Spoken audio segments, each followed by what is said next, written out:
금투세입니다. 금투세. 세금이죠. 줄임말이죠. 금투. 금융이 들어가고 투자가 들어가는 세금입니다. 자, 기사로 확인해 보죠. 여기 있습니다. 금융투자소득세. 그러니까 쉽게 말씀드리면 주식 투자를 해서 일정 금액 이상 수익을 나면 그거에 대해서 세금을 물리겠다. 이겁니다. 이게요. 그동안 안 하고 있었는데 유예를 시켰거든요. 적용이 돼야 되는데 유예. 미룬 거죠. 그 내년부터 적용이 되는 거로 지금 돼 있습니다. 원래 이제 정해놨어요. 그런데 금투세, 개미들 거센 반발, 그러자 밀어붙이던 민주당 유예 검토. 그러니까 민주당은 이 금투세 도입 이거 해야 된다. 뭐 유예 이런 거 필요 없다. 이런 입장이었는데 지금 유예 얘기를 살짝 꺼내기 시작했어요. 민주당에서요. 국민의힘은 이거 유예해야 된다. 그다음에 민주당은 유예하면 안 된다. 이거였는데 민주당이 약간 입장을 바꾸는 듯한 모양새인데요. 보죠. 경기 침체 속에 신받는 2년 유예론. 그러니까 개미 투자자분들 이제 불만 제기를 하는 거죠. 지금 가뜩이나 주식시장도 안 좋은데 어떻게 할 거냐는 거죠. 요 얘기가 하나가 있고요. 다음 기사 하나 더 보죠. 근데 이 기사가 이제 크게 다뤄진 이유는 이재명 대표가 이 얘기를 꺼냈어요. 비공개 회의에서. 금투세 유예 반대 민주당. 이재명 대표까지 나서자 선의기류다. 그러니까 개미 투자들 피해 있다. 불만 제기하는 거 아니냐. 이거 검토해봐라. 당이 그렇게 고집할 필요가 있는가. 뭐 이런 취지의 얘기를 했다 그러죠. 그러자 민주당이 검토한다. 그러자 또 일각에서는 아니 그렇다고 이것도 지금까지 한 거하고 입장 다른 거 아닙니까? 포퓰리즘 아닙니까? 뭐 이런 목소리가 있다고 그러네요. 자, 일단 이 얘기 좀 해보죠. 박상현 의원님.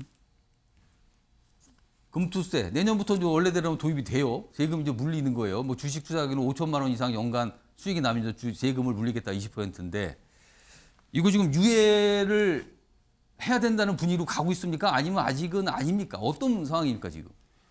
예, 뭐 아시는 것처럼 이게 굉장히 상위에 있는 사람, 상위 주식 투자자들에게 예, 그렇죠. 해당하는 세금이고 2년 전에 여야가 합의했던 그렇습니다. 그런 제도인데요. 지난주부터 아마 기획재정위원회에 있는 저희 당 의원들 중에 상당수가 이 문제가 당위적으로 옳고 그리고 지금 이 세금을 내는 사람들은 소수이기 때문에 필요성은 있다고는 하더라도 현재의 주식시장이 너무나 지금 침체되어 있는 상황들을 감안해야 된다라는 의견을 내시기 시작을 했습니다. 저도 개인적으로는 거기에 좀 동의하는 편인데요. 아무리 목적이 옳고 타당하더라도 예. 그런 상황과 국민들의 여론을 감안해야 하는 것이 제도가 순기능을 발휘하는 데도 전 도움이 된다고 생각을 하는 입장에서 예. 이렇게 이재명 대표가 조금 더 신중하게 검토하자라고 하는 것은 그런 여러 가지 흐름들을 좀 반영하고 있는 것이 아닌가라는 생각이 들고요. 예. 아직 뭐 최종 결론을 내린 것은 아닙니다만 예. 그런 부분들에 대해서 좀 당내에서 좀 토론이 더 있을 것으로 뭐 오늘 정책의총도 아까 거기서 아마 말씀드렸는데 다뤄질까요 오늘요? 그를 아마 의안 정책의총은 이제 당론을 검토하는 예. 것인데 이 문제에 대해서도 의견들을 제시하는 의견들이 있을 것입니다. 그래서 아마 그런 부분들 함께 검토된다면 당의 입장도 좀 정리가 되지 않을까 싶습니다. 목소리를 좀 크게 내시는 당원분들께서 또 비판하지 않을까요? 이거 만약에 입장을 이렇게 바꾸면은? 뭐 저는 그렇게 생각하지는 않고요. 아까도 말씀드렸던 것처럼 저희들이 목적 자체가 뭐 틀리다는 것이 아니라 목적은 굉장히 옳고 또 여야가 합의했던 것이지만 아무리 좋은 법안도 시장의 여건을 감안해야 된다는 것. 특히 주식시장이라는 것은 심리적인 것이 굉장히 중요하지 않겠습니까? 예. 최근에 우리 김진태 지사발 이 채권 시장의 그 위기 이런 상황 속에서 그게 얼마나 중요한지를 다시 한번 그렇죠. 깨닫고 있기 심리죠, 때문에 그런 부분들 우리가 심리적인 요인도 감안해야 된다. 왜냐하면 이거의 대상은 1%지만 아주 그 많은 개미 투자자들까지 영향을 미칠 수 있기 때문에 그런 것들도 고려해야죠. 윤두현 의원님, 국민의힘은 진즉에 이거 유예된다 주장을 계속 내놨거든요. 어떻게 보고 계십니까?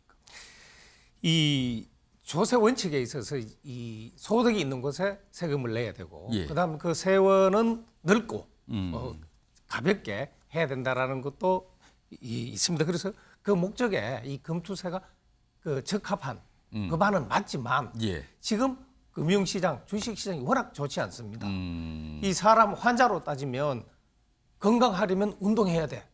그래서 그렇다고 해서 중환자에게 격렬한 운동시키면 그게 사지로 몰아가는 거죠. 그렇기 때문에 이 지금 주식 시장이 보다 좀 활성화되고 이 도입도 예. 주식시장이 한참 호황일 때 좋을 때 만들어진 합의가 그 이루어졌다. 반이거든요. 예, 예. 그러니까 우선 지금은 그 주식시장 좀 활성화하고 거기에서 투자자들이 좀 부를 축적하고 예. 또 그래서 삶의 질이 높아지고 이렇게 하는 것이 우선은 맞다. 그래서 이걸 폐기론이 아니라 유예론이잖아요. 미루자는 거죠, 예. 적용. 그리고 뭐 이런저런 그 이재명 그 민주당 대표께서 입장을 약간 선회한 것처럼 이렇게 보이는데 그 배경을 두고 이런저런 이야기가 있습니다만은 그러나 그것을 다 자체하고라도 올바른 방향으로 나아가고 있는 것이다라고 그렇게 말씀드리겠습니다. 두 분 얘기 들어보니까 여야가 이건 어떻게든 합의를 할 것 같네요. 연말쯤에. 왜냐하면 당장 내년부터 적용이 되거든요. 그냥 두면은요. 자, 다음 뭐 몇 가지 이제 사회 분야 기사 좀 소개해드리죠. 첫 번째 보시죠. 이딴 영장 기각에 김봉현 도주하자 검사가 112에 실종 신고했다. 이게 무슨 소리죠? 이거 며칠 전부터 계속 나오는 기사인데요. 기각, 도주, 112 신고? 자, 조상욱 위원장. 이거 무슨 얘기입니까? 일단은 이제 검찰이 예. 뭐 도주의 정황이나 우려가 있다는 이유로 영장을 여러 차례 신청을 했는데 예. 그 보석 기간 중에 이제 이미 보석 결정이 지금 나온 이게 거잖아요. 라임 사태에 관련된 인물이죠, 지금. 맞습니다. 예. 예, 라임 사건의 핵심 인물로 알려져 있고요. 이른바 검사 술접대 사건의 술접대 당사자이기도 합니다. 예, 그래서 사실은 원래는 이제 구속으로 진행되다가 이제 보석으로 나오게 됐습니다. 근데 이제 다른 어떤 정황이 파악됐는지 검찰에서는 계속 이제 구속영장을 청구를 했고요. 근데 그 부분에 대해서 법원은 이미 보석 결정이 내려졌고 그 이후에 재판도 성실하게 응하고 있는데 어떤 의미로 도주의 우려가 있다는 것인지 납득하기 어렵다. 근데 진짜 도주했잖아요, 지금. 예, 그렇죠. 근데 이제 그 전에 법원 입장은 보석을 결정한 재판부의 의견도 있고 그리고 그 이후에 보니까 재판도 성실하게 나오는 거예요. 예. 그러니까 이거는 뭐 다시 그렇다고 구속영장을 받아주기는 좀 애매한 거 아닌가 하는 예. 판단이 있었던 것 같습니다. 예. 근데 거기에 관해서 이제 검찰이 예. 어느 정도 도주의 우려에 관련된 이제 어떤 정황이라든가 증거를 제시했는지는 잘은 모르겠지만 그런 부분들이 조금 좀 그러니까 간과된 측면들이 있지 않았나 싶은 부분은 있고요. 그 과정에서 이제 알겠습니다. 김부현 씨가 예, 예. 최근에 도주를 하게 된 겁니다. 알겠습니다. 예. 지금 어디 가는지 모른답니다.